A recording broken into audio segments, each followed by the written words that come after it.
लगभग हर राज्य में मुझे जाने का सौभाग्य प्राप्त हुआ। बड़े बड़े शहरों में गया,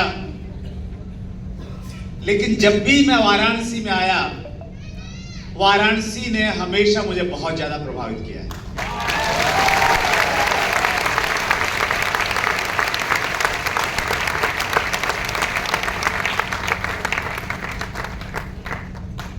आपके इसी कमिटमेंट की वजह से, आरसीएम के प्रति इसी समर्पण की भाव की वजह से, इसी सीखने की ललक की वजह से आज पूरे आरसीएम में वाराणसी का एक बहुत बड़ा स्थान बन गया है।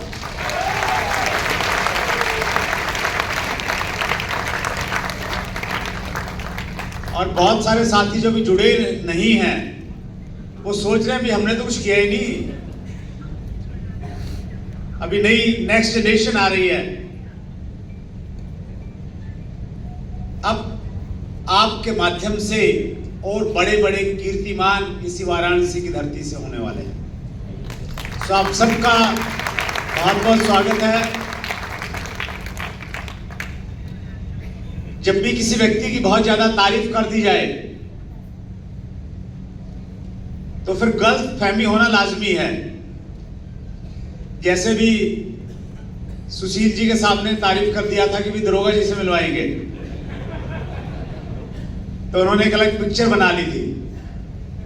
तो मेरी जिस प्रकार से तारीफ की गई, उससे आपको कहीं ये न लगने लग जाए कि मैं मंगल ग्रह से आया हूं।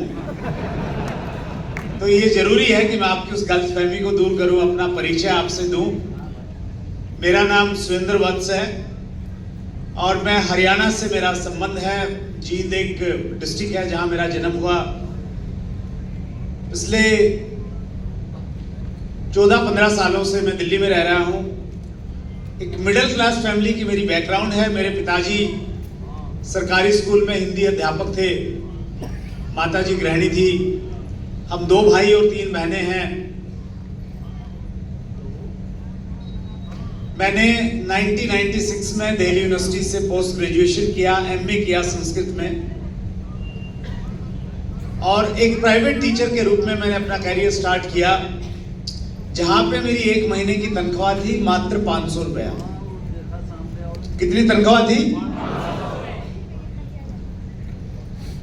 कुछ दिन नौकरी करने के बाद एक बात मेरी समझ में बहुत अच्छे से आ गई, अगर मैंने अपने सपनों को पूरे करना है तो नौकरी से मेरे सपने पूरे नहीं हो सकते हैं। मुझे कोई और दूसरा काम करना पड़ेगा, कोई व्यापार करना पड़ेगा।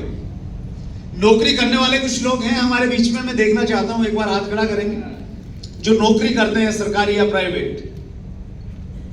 कुछ साथी हमारे बीच में हैं। मैं आपसे जानना चाहता हूं, क्या नौकरी करके आप एक लंबी सी गाड़ी खरीद सकते हैं? बड़ा सा घर बना सकते हैं? नहीं बना सकते, क्योंकि नौकरी का निर्माण लग्जरी लाइफ जीने के लिए नहीं बना है।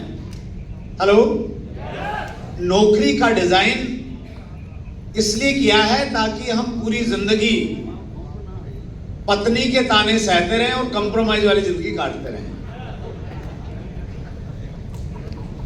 मैं माफी चाहता हूं कुछ साथियों को अगर ये बात अच्छी नहीं लगी हो, लेकिन बिल्कुल सही सर, सच्चाई थोड़ी कड़वी होती है। और इस सच्चाई को हमने बड़ी नजदीक से देखा था, क्योंकि हमारा पूरा जो फैमिली बैकग्राउंड है वो जॉब क्लास का रहा।